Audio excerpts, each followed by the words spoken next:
move. Sit down. Me on move. Sit down. Welcome back to the Comeback Kid, everyone. So when we were last with you, we alluded to the fact that we will be covering the NBA right now. Our first NBA segment of the year, guys. The basketball season is underway. And last week we saw NBA tip-off occur, which was the opening slew of games in the NBA, which included Cavs, Celtics, and Warriors Rockets. Cavs Celtics.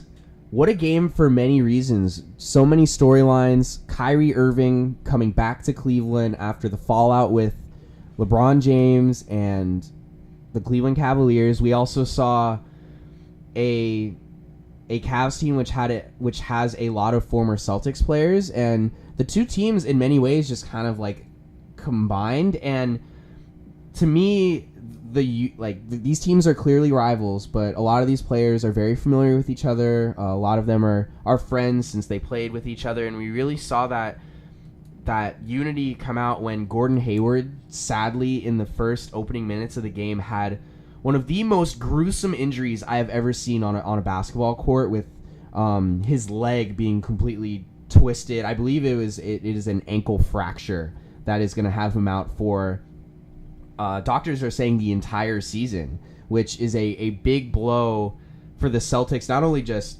ability-wise, but morality-wise, to lose one of your star players, a big offseason acquisition, in the opening minutes of the season. And we've seen the Celtics in following games not get results, most likely due to a hangover effect of this Gordon Hayward injury. What Matt, so you've seen the injury, and do you have any choice words for the producers in the truck in watching that game to flash to the specific camera angle that just showed his leg completely construed?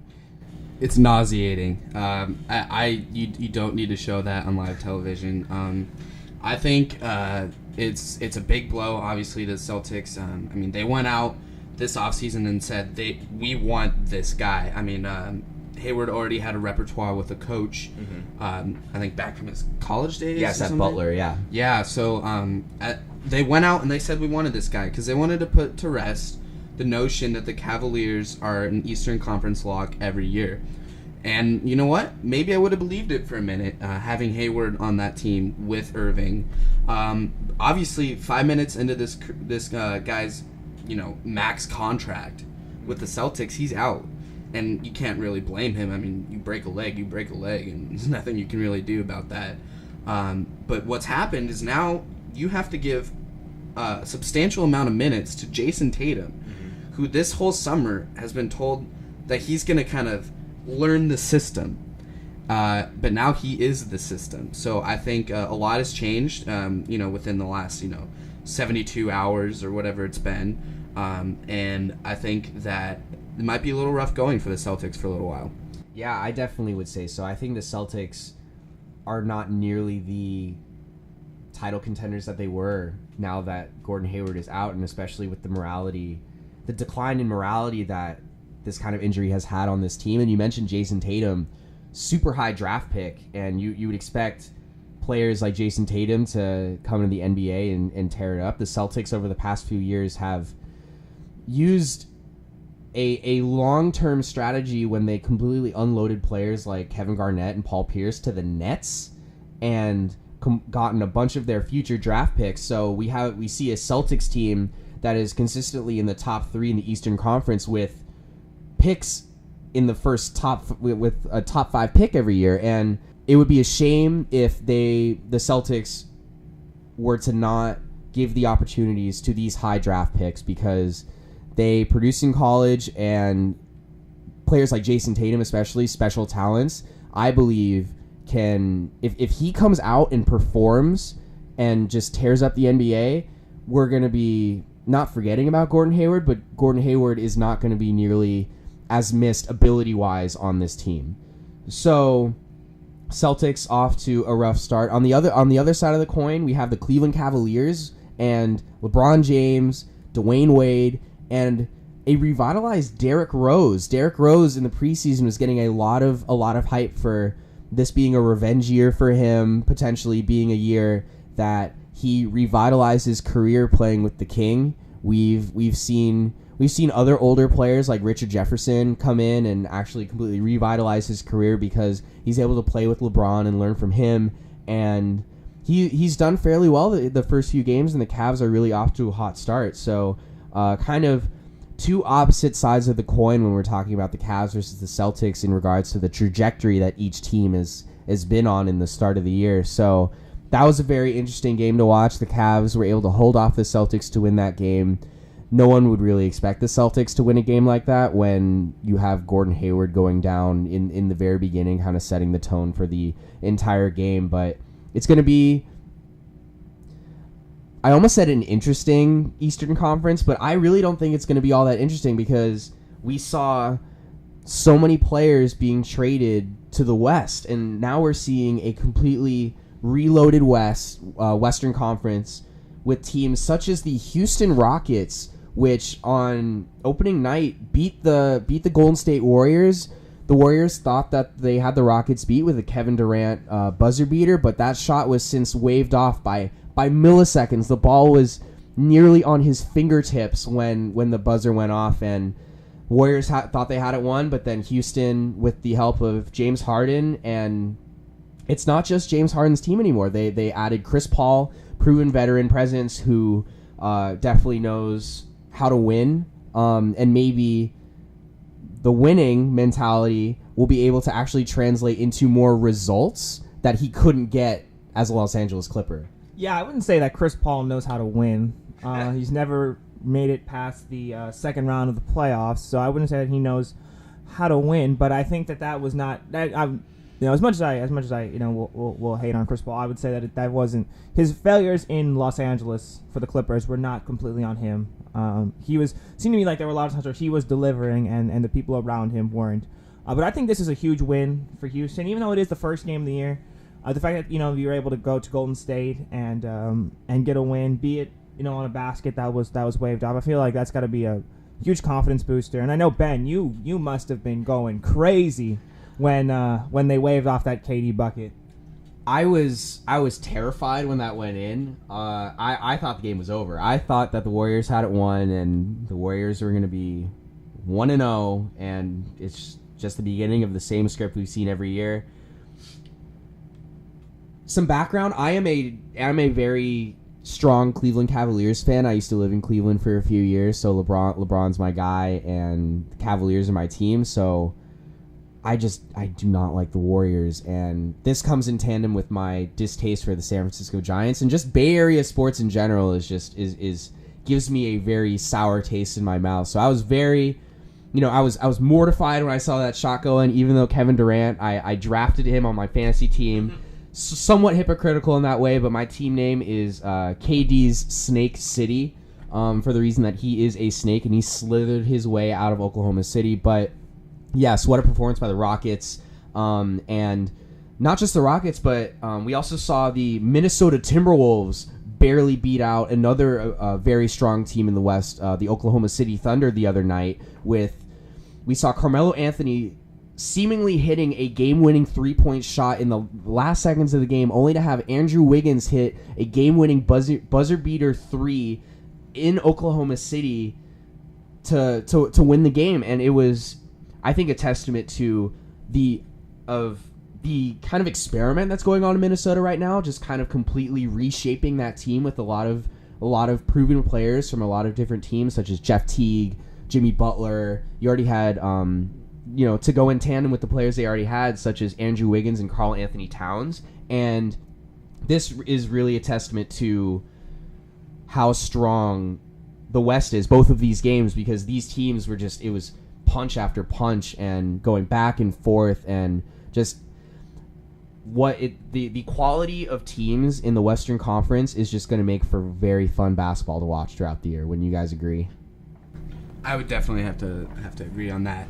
I think in the future we'll be talking more about basketball, but I think we should switch from bagging on Kevin Durant to bagging onto another sports franchise, wouldn't you say? Yes, so very, very nicely put, Matt. Thank you. So we're going to transition now to one of our favorite segments. It's called Ride the Bus. Every week we select a person related to the sports world to to ride the bus. And the meaning of ride the bus is in baseball, when a player is sent down to the minor leagues, they now go from flying around in nice planes to literally riding the bus. So this week we're gonna stay in the realm of baseball. This week, if you are a Yankee fan listening, you are riding the bus. You yourself, yes, you are riding the bus this week. And Matt, would you like to enlighten us why our certain viewers are riding the bus? Yeah, I mean, it's maybe not all of y'all, but yeah, it's all y'all. So what y'all did is during the ALCS, when Houston came to town to play our national pastime, and maybe to distract us from other things, you were chanting Hurricane Harvey. Hurricane Harvey. What is that? We're promoting a natural disaster to a team that's just trying to rally around something, to a city that's trying to rally around something. And you just have to go out and say that. You guys deserve the L. New York Yankees fans, ride the bus. Well, yeah, I mean, I'm a Red Sox fan, so I'll find any reason to hate on the Yankees. And I remember way back when in 2004 when after A-Rod got called out for slapping the ball out of Bronson Arroyo's hand, the Yankee fans were throwing beers and baseballs and all kinds of objects onto the field. So it's a different type of Yankee fan now, but they're still the same, unclassy jerks, that they've always been. Well, many say the golden rule in baseball is when God created heaven and earth, he also created baseball fans that hate the Yankees. If you are a baseball fan, it is required that you hate the Yankees and this just proves why. The fan base is just so completely morally distasteful to the point where you have made the general populace of America, who was somewhat actually kind of rallying around the Yankees for the first time in a long time, because this team was a fun team to watch. You had a moral leader like Aaron Judge, addressing the media in a very formal and respectful way. And then you as a fan base had to go and ruin all of that and completely put the Yankees back into the mold that we have known for decades. So you know what? Actually, thank you, Yankees fans. You've brought me to hate you once again with a burning passion. I respect that. So that brings our episode to an end today. So moving forward, what we like to do every week is to allude to what each of us will be watching this week in the world of sports. So Nate, what will you be watching this week? I will be watching the MLS playoffs, and particularly a matchup between Atlanta and Columbus on Thursday night. Atlanta's going to be at home. Who knows? There could be 70,000 people there, like there were at the match yesterday, taking on Columbus, a city that could lose their MLS team in a few years. So, a city that could really use an MLS Cup. Matt, what will you be watching? I will be watching the Ducks and Flyers tomorrow night. They're closing out a home-and-home series, not even 10 games into the season. There should be an exciting game, not just for the players that have been there, but Ryan Getzlaf should be back. Hampus Lindholm should be back. I really think the Ducks have a chance in this one. But I think we're missing something pretty significant. What are you watching, Ben?